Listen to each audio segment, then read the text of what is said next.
Hello everyone. बच्चे आज हम अगेन HPPSC CSET 2023 के प्रीवियस ईयर के जो क्वेश्चंस थे उनमें से कुछ क्वेश्चंस आज ट्राई करते हैं बच्चे CSET के। सबसे पहला क्वेश्चन है हमारे पास this one, question number 51। There are 3 containers of equal capacity. First container is half full and the second container is 1/3 and the third container is empty. If all the water in the container is divided equally among the containers, then what part of the third container will be full? तो सबसे पहले मेरे पास जो first container है इसमें मेरे पास जो है ये हाफ फुल है। सेकेंड कंटेनर जो है ये मेरे पास 1/3 एंड जो थर्ड कंटेनर है बच्चे मेरे पास ये एम्प्टी है, इसमें कुछ भी वाटर नहीं है। अगर मैं कहता हूं कि let the total capacity of the container be x, इसकी कैपेसिटी x है तो ये x/2 वाटर है इसके अंदर, और इसके अंदर x/3 है बच्चे, और इसके अंदर कुछ भी नहीं है मेरे पास। ठीक है, तो मेरे पास टोटल कैपेसिटी जो भी सोल्यूशन है आइदर इट इज वाटर और व्हाटएवर, तो मेरे पास टोटल कितना हो जाएगा x/2 plus x/3 that is equal to 3 + 5 x/6। मेरे पास इतनी क्वांटिटी है इन तीनों के अंदर, क्योंकि उसके अंदर तो 0 ही है। अब ये जो क्वांटिटी है मुझको इन तीनों में इक्वली डिवाइड करनी है। तो इक्वली डिवाइड करने पे मेरे पास जो थर्ड कंटेनर है इसके अंदर कितना सॉल्यूशन आ जाएगा, 5x/6 डिवाइडेड बाय 3, क्योंकि मुझे 3 इक्वल पार्ट्स में डिवाइड करना था। ठीक है, तो मेरे पास थर्ड वाले में इतना सॉल्यूशन आ जाएगा बच्चे।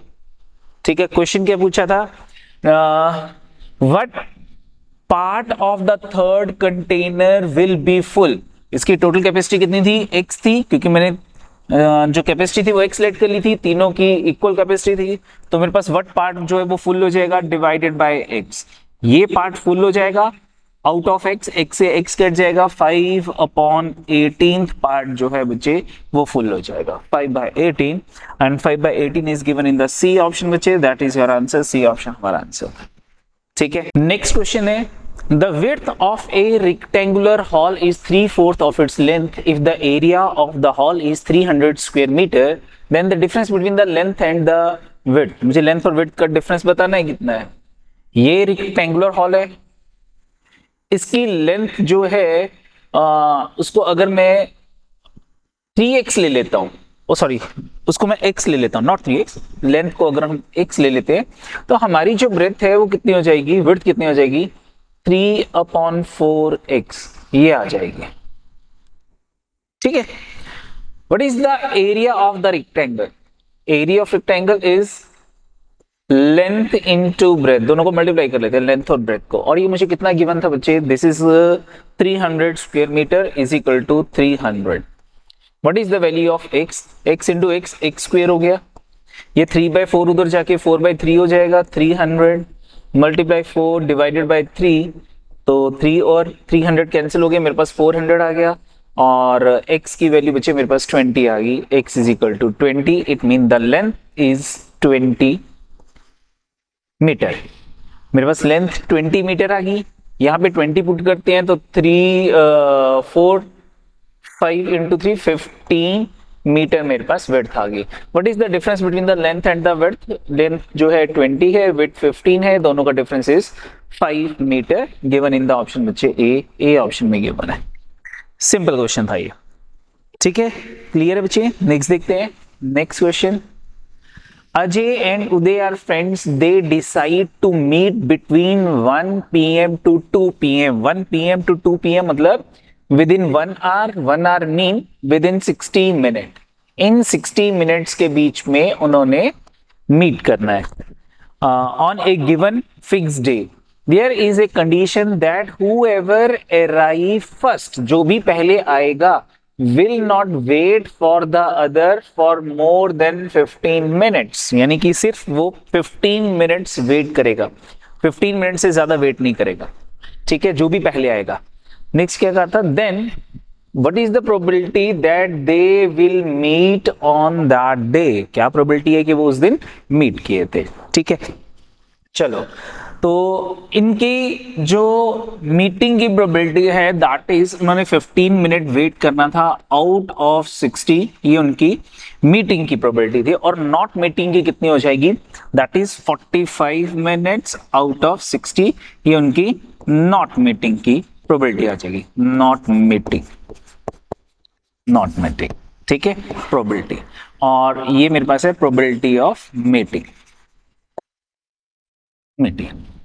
अब सबसे पहले कौन आया, उदय, अजय और उदय की बात हो रही है। अगर मैं कहता हूं कि Ajay will not meet the Uday, Ajay पहले आ गया बट वो उदय से नहीं मिला, इसकी प्रोबेबिलिटी क्या हो जाएगी, Ajay reach first and not meet Uday, तो दैट इज इक्वल टू, किसके इक्वल होगा बच्चे, that is equal to 45/60, 45/60 that is equal to 3/4. Ajay come first and not meet Uday is 3/4. And then Uday come, अगर मैं कहता हूं Uday come first and not meet Ajay, that is equal to 3/4. ये भी 3/4 के equal होगा, ठीक है। अब what is the probability they will meet on that day is equal to meet on that day is equal to 1 minus probability of not meeting Ajay with Uday and probability of Uday not meeting Ajay, ठीक है। मेरे पास क्या है कि अजय पहले आया और उसने 15 मिनट वेट किया, वो नहीं मिला और वो चला गया, ठीक है। एंड प्रोबेबिलिटी ऑफ उदय पहले आया और उसने वेट किया और वो चला गया, ठीक है। तो not meeting Ajay with Uday, not meeting Uday with Ajay, इन दोनों की प्रोबेबिलिटी माइनस कर लूंगा। बाकी जितने भी मेरे पास केसेस होंगे, और केसेस कौन से होंगे कि अजय पहले आया और उदय से मिल गया, या फिर उदय पहले आया अजय से मिल गया, रिमेनिंग, और जो भी मेरे पास रिमेनिंग केसेस होंगे वो मैं टोटल प्रोबेबिलिटी में से माइनस कर लूंगा, क्योंकि सिर्फ यही एक ऐसा केस होगा जिसमें वो मीट नहीं कर रहे हैं। इनके अलावा जो भी मेरे पास केसेस होंगे उन सभी केसेस में वो मीट कर रहे होंगे, ठीक है। तो 1 minus not meeting Ajay with Uday 3/4 into 3/4, that is equal to 1 minus 9/16 and 1 minus 9/16 is equal to 7/16. तो उनकी मीटिंग की प्रोबेबिलिटी कितनी हो जाएगी, 7/16 given in the option C, that is your answer बच्चे, ठीक है। नेक्स्ट देखते हैं question number 54। After giving 2 successive discounts of 10%, पहला डिस्काउंट 10% है and second discount is 20%, the selling price of an article is rupees 216, then what is the market price, तो market price कितना होगा, ठीक है। now अगर मैं कहता हूं कि मेरी मार्केट प्राइस जो है वो 100 है, लेट किया है मैंने कि लेट द मार्केट प्राइस भी 100, ठीक है। अब पहला डिस्काउंट 10% है, 10% डिस्काउंट मीन 10% डिक्रीज, तो मेरी वैल्यू 0.9 रह जाएगी 10% डिक्रीज करने के बाद। 20% डिक्रीज करने के बाद मेरी वैल्यू 0.8 रह जाती है। 20% डिक्रीज, डिस्काउंट मीन डिक्रीज, तो मेरी मार्केट प्राइस 100 थी, मैंने पहला डिस्काउंट अप्लाई किया 0.9 का, सेकेंड डिस्काउंट 0.8 का, ये दोनों डिस्काउंट अप्लाई करने के बाद जो मेरे पास वैल्यू आएगी that is a selling price, तो मेरे पास ये सेलिंग प्राइस आ जाएगी, दिस इज सेलिंग प्राइस। तो अपॉन में 10 आ गया, अपॉन में 10 आ गया, 0 0 0 कैंसिल होगी, 9 into 8 72, यानी कि जो मेरी मार्केट प्राइस 100 रुपीज थी, 2 डिस्काउंट 10% और 20% अप्लाई करने के बाद उसकी वैल्यू 72 रुपीज रह गई है, ठीक है।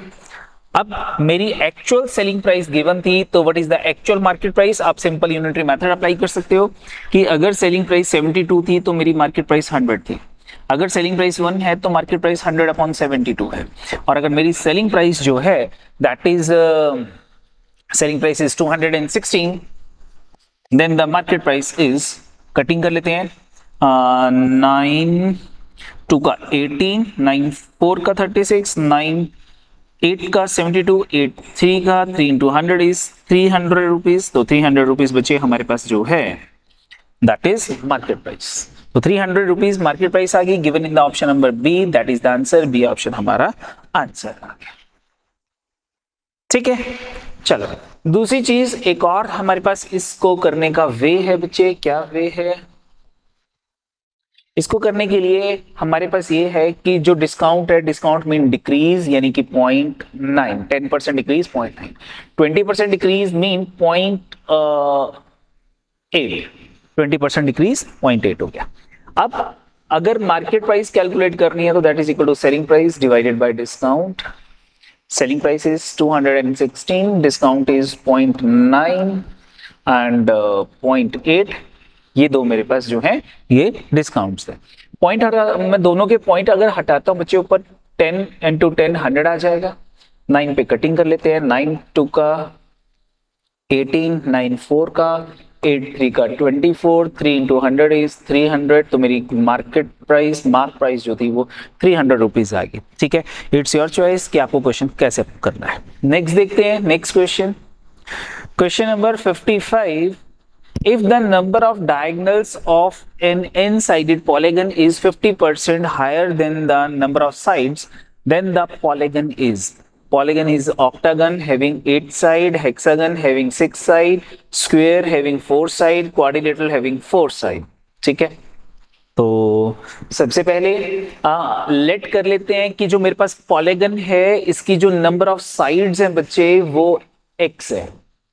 Number of sides is equal to x। ठीक है, तो नंबर ऑफ डायगोनल्स का क्या फॉर्मूला होता है? Number of diagonals of a polygon, number of diagonals of a polygon is equal to x into x minus 3 divided by 2।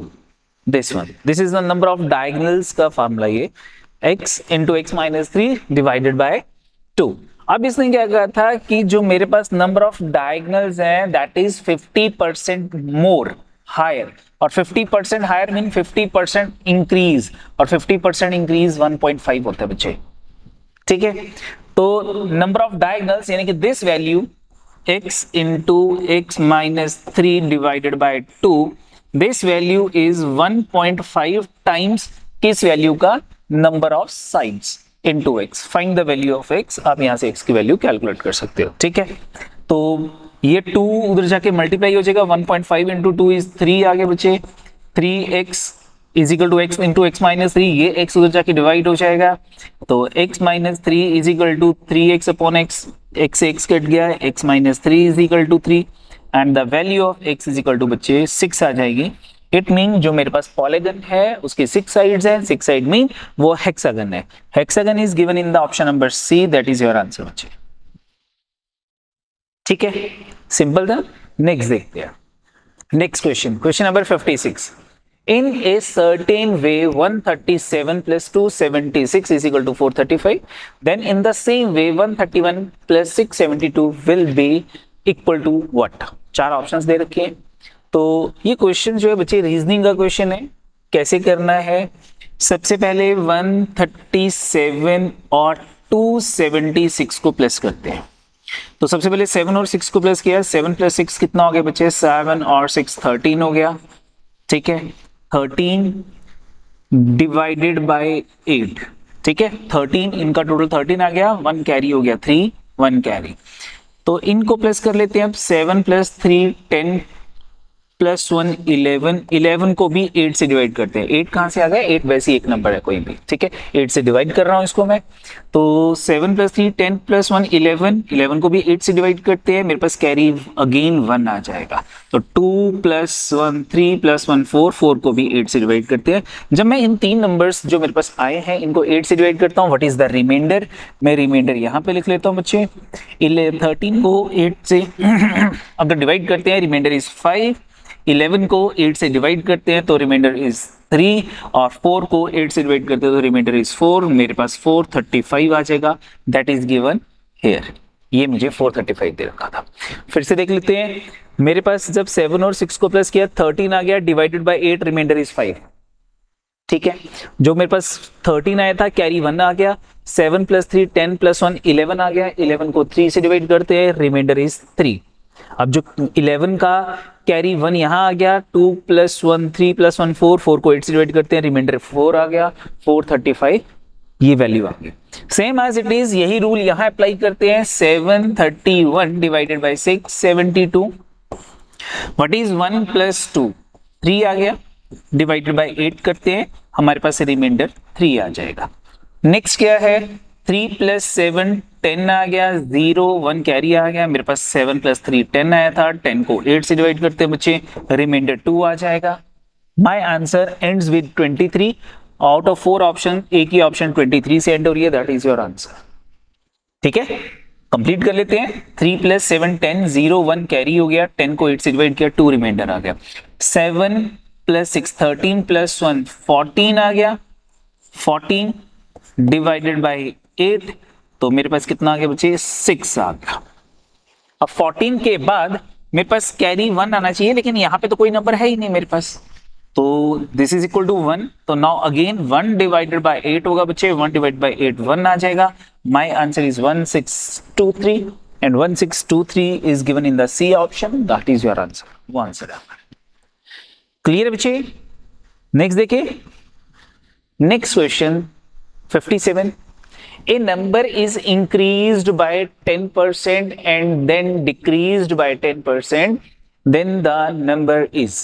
देखो बच्चे यहाँ पे आप डायरेक्ट नेट इफेक्ट भी लगा सकते हो, ठीक है, नंबर लेट करके भी क्वेश्चन सॉल्व कर सकते हो। बहुत सारे तरीके हैं क्वेश्चन को सॉल्व करने के लिए, इट डिपेंड्स ऑन यू कि आप क्वेश्चन कैसे करते हो।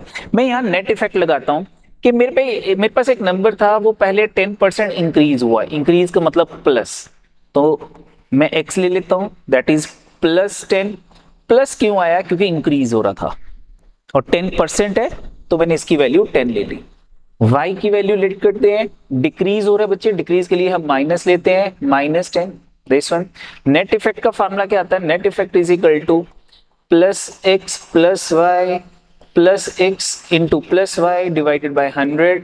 इसको सॉल्व करके प्लस आता है तो परसेंटेज इंक्रीज होगा, और अगर माइनस आता है तो परसेंटेज डिक्रीज होगा। ठीक है, अगर इंक्रीज हो रहा है तो वैल्यू पॉजिटिव लेनी है, डिक्रीज हो रहा है तो वैल्यू नेगेटिव लेनी है। दोनों नेगेटिव भी हो सकते हैं, क्योंकि अगर दोनों डिक्रीज है तो दोनों नेगेटिव हो सकते हैं। दोनों पॉजिटिव हो सकते हैं अगर x और y दोनों इंक्रीज हो रहे हैं। ठीक है, दोनों में से कोई भी इंक्रीज हो सकता है, कोई भी डिक्रीज हो सकता है। नाउ x की वैल्यू प्लस 10 थी, मैंने प्लस 10 फिल कर लिया। y की वैल्यू माइनस 10 थी, plus 10 into minus 10 divided by 100। 0 से 0, 0 से 0 कैंसिल होगी, 10 और 10 0 हो गए, प्लस माइनस माइनस आ गया, 1 आ गया। मेरे पास पूरी इक्वेशन को सॉल्व करके -1 आ गया। माइनस मीन परसेंटेज डिक्रीज, यानी कि 1% डिक्रीज। तो 1% decrease is given in the option B. B option is the answer, B option हमारा आंसर है। ठीक है बच्चे, क्लियर है? चलो इसको एक और तरीके से कर सकते हैं, शॉर्टकट से नहीं करना। A number is increased by 10%, let the number be 100। मैंने नंबर को 100 लेट कर लिया, नंबर बी 100। अगर अब नंबर जो है वो 10% इंक्रीज हो रहा है, तो 10% इंक्रीज, कोई भी वैल्यू अगर इंक्रीज होती है, 10% इंक्रीज है तो हम 1.1 से मल्टीप्लाई करते हैं। एंड देन डिक्रीज बाय 10%, कोई भी वैल्यू 10% इंक्रीज होती है तो हम 0.9 से मल्टीप्लाई करते हैं। ये कहां से आए? That is the topic of percentage. जब आप परसेंटेज करोगे, उसकी शॉर्टकट की बात करेंगे, तो वहां पे हम इंक्रीज को 1.1, 10% इंक्रीज को 1.1 और 10% डिक्रीज को 0.9 लिखते हैं बच्चे। अब 100 को पहले हम 1.1 से मल्टीप्लाई करते हैं, फिर हम उसको 0.9 से मल्टीप्लाई करते हैं। पॉइंट हटा दिए बच्चे, 10 आ गया, पॉइंट हटा के 10 आ गया, 10 इंटू 10 100 से 100 कट गया, 11 इंटू 9 99 आ गया। यानी कि जो नंबर मेरे पास स्टार्टिंग में 100 था, अब वो 99 बन गया। तो मेरे पास क्या आ रहा है? ये डिक्रीज आ रहा है। कितना डिक्रीज आ रहा है? 1 का डिक्रीज आ रहा है। Out of 100 into 100 is equal to 1%। It mean 1% decrease given in the option B. Answer है बच्चे। ठीक है, आपकी मर्जी, जैसे आपको करना है, जैसे आपको अच्छा लगता है, जैसे आपको आता होगा, आप वैसे इसको अटेम्प्ट कर सकते हो। नेक्स्ट देखते हैं, next question, how many triangles are there in the given figure PQRS। तो सिंपल क्वेश्चन है ये, PQRS। ऑप्शन चेक कर लेते हैं। ऑप्शन नन ऑफ दीज नहीं है, ऑप्शन है 8, 10, 12, 16। तो सबसे पहले इस फिगर के अंदर हम स्मॉलर ट्राइंगल्स की बात करते हैं। 1 2 3 4 5 6 7 8, ये 8 ट्राइंगल्स हैं। 8 ट्राइंगल्स को अगर मैं ऐड करता हूं तो एक रेक्टेंगल PQRS बन जाएगा। तो सबसे पहले 8 रेक्टेंगल्स ट्राइंगल्स आ गए, नॉट रेक्टेंगल्स, 8 ट्राइंगल्स आ गई इस रेक्टेंगल PQRS में। गॉट इट, ठीक है। अब उसके बाद अब कॉम्बिनेशंस ऑफ ट्राइंगल्स निकालते हैं। अगर मैं इन दो ट्राइंगल्स को ऐड करता हूं, यानी कि 7 और 6 ये भी एक ट्राइंगल बना रही हैं, 4 और 5 एक सिंगल ट्राइंगल ये भी बना रही हैं, दो हो गए, एक ट्राइंगल ये भी बन रही है मेरे पास 2 एंड 3 के कॉम्बिनेशन के ऊपर, एक ट्राइंगल मेरे पास ये भी बन रही है 1 एंड 8 के कॉम्बिनेशन के ऊपर। तो 2 2 के कॉम्बिनेशन के ऊपर मेरे पास 1 2 3 4 ट्राइंगल्स और बन रही हैं, तो 8 + 4 12 आ गया। It mean value more than 8 more than 10, ये दो मेरे पास जो है ऑप्शंस एलिमिनेट हो गई है, ठीक है, क्योंकि मेरे पास जो काउंटिंग है वो 12 बन गई है। नाउ अब सिंपल सी बात है, अगर मैं इस डायगोनल को कंसीडर करता हूं तो दो ट्रायंगल्स और बन जाती हैं, that is S Q R and S Q P. तो दो ट्रायंगल, ये दोनों ट्रायंगल आ गई, तो मेरे पास वैल्यू मोर देन 12 होगी, तो ये भी नहीं है, तो एक ही ऑप्शन रिमेनिंग रहेगी, D option, that is 16 is my answer, ठीक है, नन ऑफ दिस है नहीं है। नाउ अगर मैं इस डायगोनल को कंसीडर करता हूं बच्चे पी आर को, तो एक ट्रायंगल पी एस आर बन जाएगी, एक ट्रायंगल पी आर क्यू बन जाएगी, तो दो ट्रायंगल हमारे पास और आ जाएंगी, 8 4 12 और 2 14 और 2 16, यानी कि total number of triangles are 16। इस फिगर में टोटल ट्रायंगल 16 थी, सिंपल काउंटिंग थी, इजीली काउंट भी हो गया, ठीक है। Out of 4 option 3 option eliminate हो रहे थे, 4th option is my answer, ठीक है। नेक्स्ट देखते हैं। नेक्स्ट क्वेश्चन है 59, zinc and copper are in the ratio 5:3 in 200 grams of an alloy.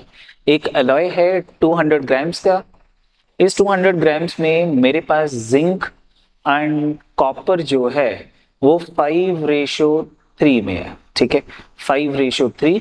अगर मैं दोनों को प्लेस करता हूं, 8 आ गया, इसको 8 से डिवाइड किया, 25 इंटू 5 125 ग्राम जिंक हो गया, एंड 25 इंटू 3 75 ग्राम्स बच्चे मेरे पास जो है वो कॉपर आ गया। बोलो ठीक है, चलो नेक्स्ट देखते हैं। How much grams of copper should be added. हम इस अलॉय के अंदर कितना कॉपर और ऐड करें, मैं कहता हूं x ग्राम कॉपर और ऐड कर देते हैं टू मेक द रेशियो 3:5। मेरे पास इन दोनों की रेशियो 3:5 आ जाएगी, ठीक है। कितना कॉपर ऐड करना है, तो zinc as it is 125 grams, zinc divided by copper, मैंने कॉपर कितना ऐड किया x, तो कॉपर की क्वांटिटी कितनी बन गई मेरे पास 75 प्लस x, मेरे पास कॉपर आ गया। अब इन दोनों की जो रेशो है zinc ratio copper, that is 3:5, तो this is 3 ratio mean upon 3/5, ये आ गया। Find the value of x, जो x की वैल्यू होगी that is your answer, that is given in the options A B C and D। Cross multiply करते हैं, 125 को 5 से मल्टीप्लाई किया बच्चे, ये मेरे पास आ गया 625 इज इक्वल टू 75 इंटू 3, 3 5 15 21 225 आ गया, 225 प्लस 3x आ गया, प्लस 3x, 225 इधर जाके माइनस हो गया, 25 400 आ जाएगा बच्चे, 400 is equal to 3x, the value of x is equal to 400 divided by 3, ये मेरे पास आ जाएगा 133 1/3 ग्राम्स। इट मीन मुझे 133 1/3 ग्राम्स कॉपर और ऐड करना पड़ेगा, ताकि जो मेरी रेशो है वो 3:5 में चेंज हो जाए। तो 133 1/3 is given in the option number A, that is your answer, ठीक है बच्चे। नेक्स्ट देखते हैं, नेक्स्ट क्वेश्चन नंबर 60। बच्चे क्वेश्चन नंबर 60 जो है, जो भी हमने ऑफिशियल साइट से जो पेपर अपलोड किया बच्चे, उसमें ये क्वेश्चन इस वे में गिवन था, और ये क्वेश्चन जो है ये गलत है, कोई भी ऑप्शन मैच नहीं कर रही है, ठीक है। देखते हैं और इसमें क्या गलती है वो भी मैं आपको बता देता हूं। तो सबसे पहले क्वेश्चन देखते हैं। Heavier coins are costlier. Ram's coin is heavier than Mohan's coin and costlier than Ramesh. Naresh coin is costlier than Yogesh. Ramesh coin is costlier than Mohan, the owner of the costlier coin. तो costlier coin का मुझे owner बताना है, this is the question, ठीक है। सबसे पहले heavier coin are costlier, तो heavier coin जो है उसका मतलब ही costlier है, कि वो costlier coin होगा। अब सबसे पहले देखते हैं, राम कॉइन इज हैवियर की जगह कॉस्टलियर मैं रीड कर सकता हूं, Ram's coin is costlier then Mohan, Ram का कॉइन जो है वो मोहन के कॉइन से कॉस्टलियर है, ठीक है। आगे, and costlier then Ramesh, Ram's coin is costlier then Mohan's coin and costlier then Ramesh coin, तो राम का जो कॉइन है वो रमेश के कॉइन से भी कॉस्टलियर है, रमेश, ठीक है। आगे क्या कहा इसने, Naresh coin is costlier then Yogesh. Naresh का कॉइन जो है वो योगेश के कॉइन से कॉस्टलियर है, ठीक है। आगे costlier then Yogesh. Ramesh coin is costlier then Mohan. Ramesh का कॉइन जो है वो मोहन के कॉइन से कॉस्टलियर है, ठीक है। Who is the owner of the costlier coins? तो Ramesh is not the answer क्योंकि रमेश का राम से कम है। Mohan is not your answer क्योंकि मोहन का भी कम है। Yogesh is not your answer, Yogesh का कॉइन भी कम है। Your answer is either Ram और नरेश। आपके दो आंसर्स बन रहे हैं। Ram is given in the option, Naresh is given in the option, ठीक है। तो can't be determine is not the answer, can't be determine answer में नहीं है। अकॉर्डिंग टू द क्वेश्चन जो मुझे दे रखा, मेरे दो ऑप्शन आंसर आ रहे हैं, या तो राम है या नरेश है, बट कांट बी डिटरमाइंड। मैं ये डिटरमाइन नहीं कर पा रहा हूं कि राम का कॉइन कॉस्टलियर है या नरेश का कॉइन कॉस्टलियर है, और can't be determine is not given in the option. Data insufficient is not given in the option, जो कि मेरा आंसर होना चाहिए था, ठीक है। और जो आंसर की है, ऑफिशियल आंसर की है, उसमें your answer is Yogesh, D option answer आ रहा है। बोलो ठीक है। तो D is not the answer according to जो मुझे क्वेश्चन गिवन था। मेरा आंसर या तो राम होगा चाहिए या फिर नरेश होना चाहिए था, बट दो ऑप्शंस को मैं मार्क नहीं कर सकता हूं। Can't be determine is the answer according to this question. अब ये क्वेश्चन में था क्या एक्चुअल में? इस क्वेश्चन में जो मेरे पास पेपर है, इसमें थोड़ी सी टाइपिंग एरर था। टाइपिंग एरर क्या था, मैं आपको टाइपिंग एरर बता देता हूं।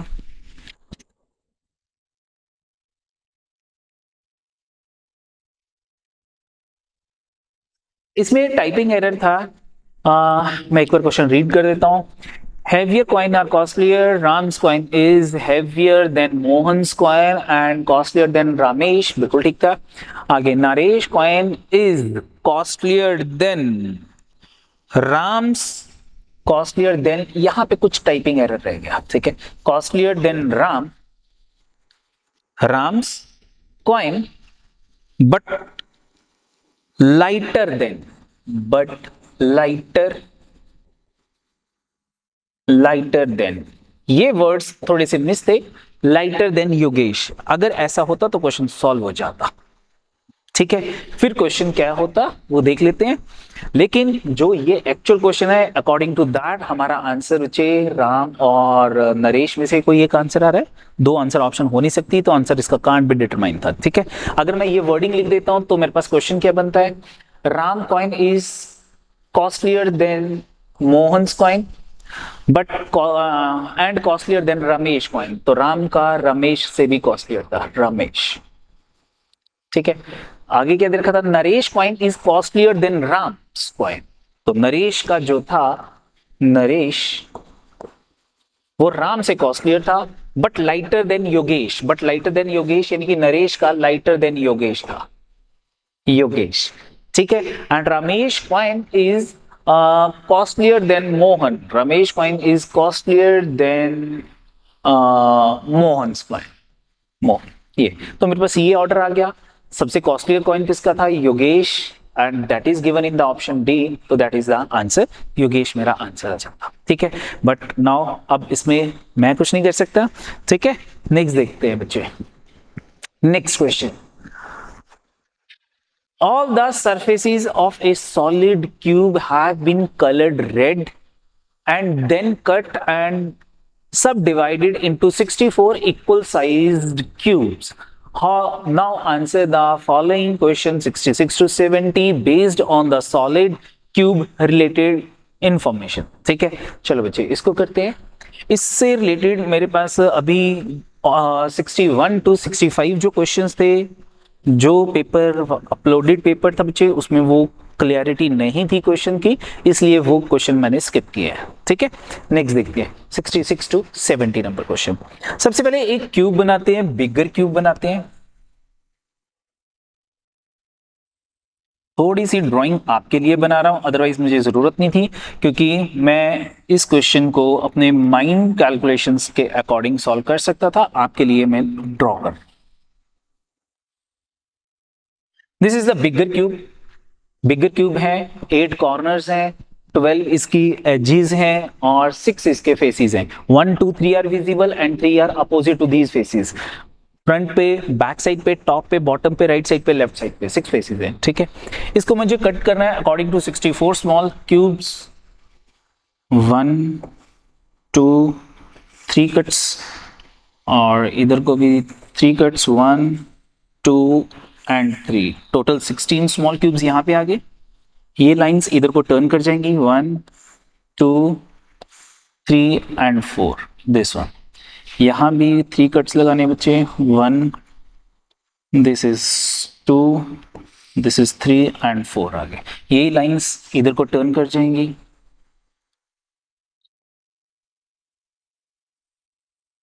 1 2 3 एंड 4, ये इधर को टर्न कर जाएंगी, 1 2 3 एंड 4, टोटल मेरे पास 64 स्मॉल क्यूब्स आ जाएंगे, ठीक है।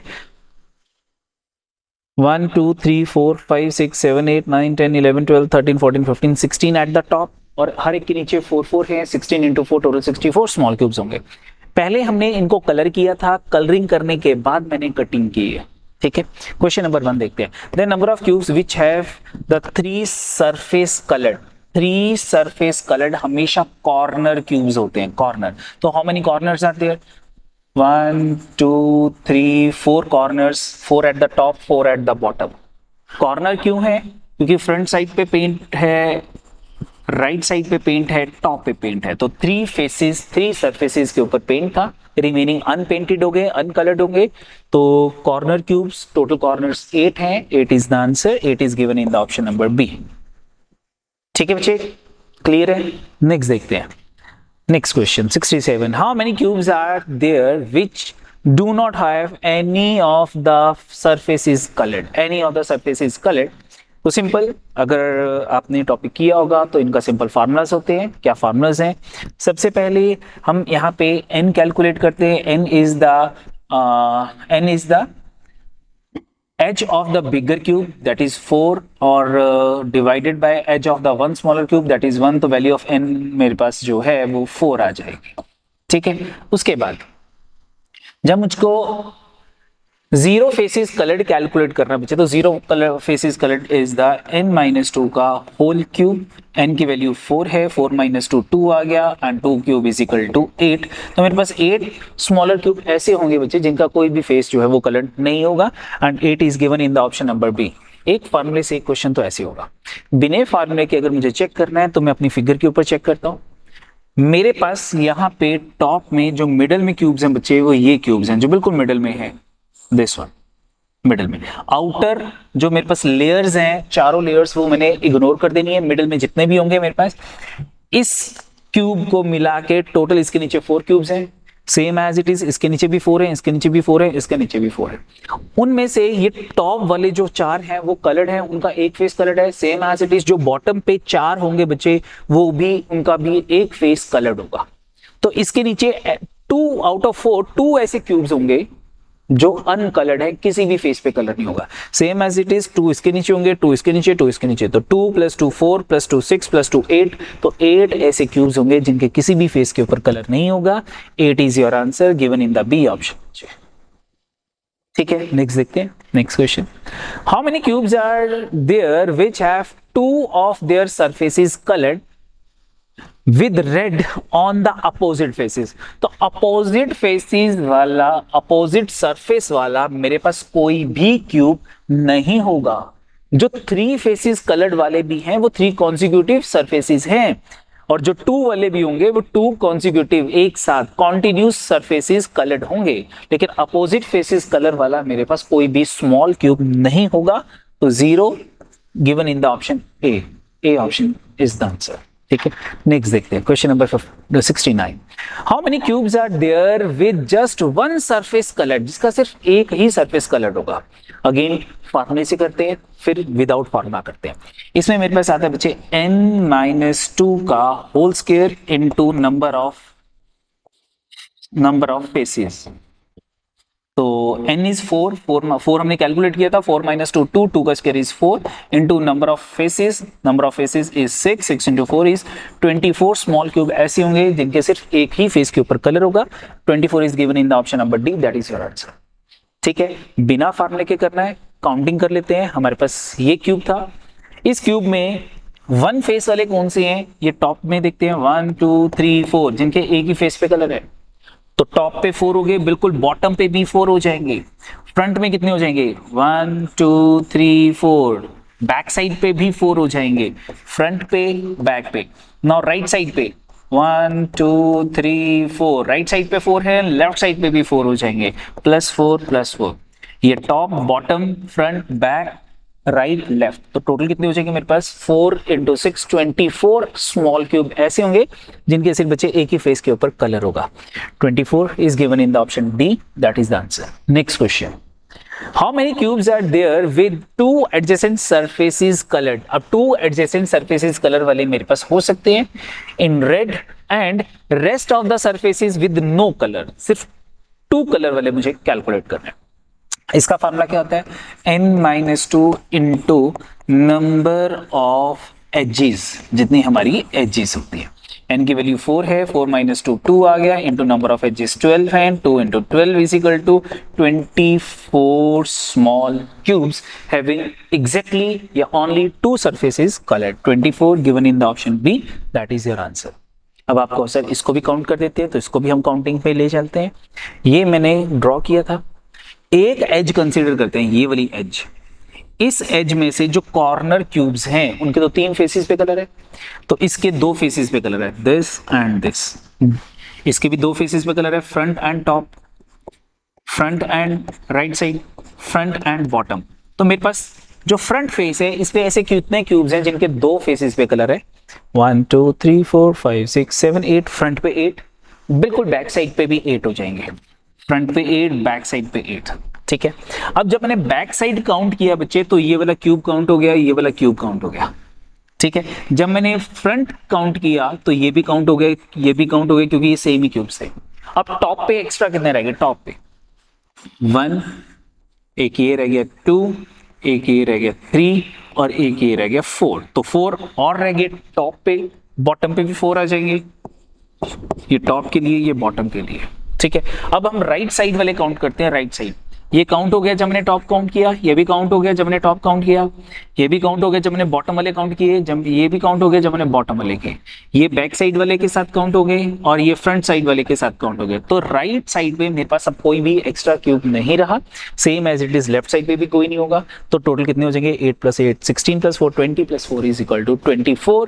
तो 24 स्मॉल क्यूब ऐसे होंगे जिनके 2 फेसेस के ऊपर रेड कलर होगा। ठीक है बच्चे, तो this is the question number 70। तो आज के लिए इतना ही बहुत है बच्चे। आई होप आपको क्वेश्चन समझ आ गए होंगे। तो all the best for your preparation. Thank you, bye bye.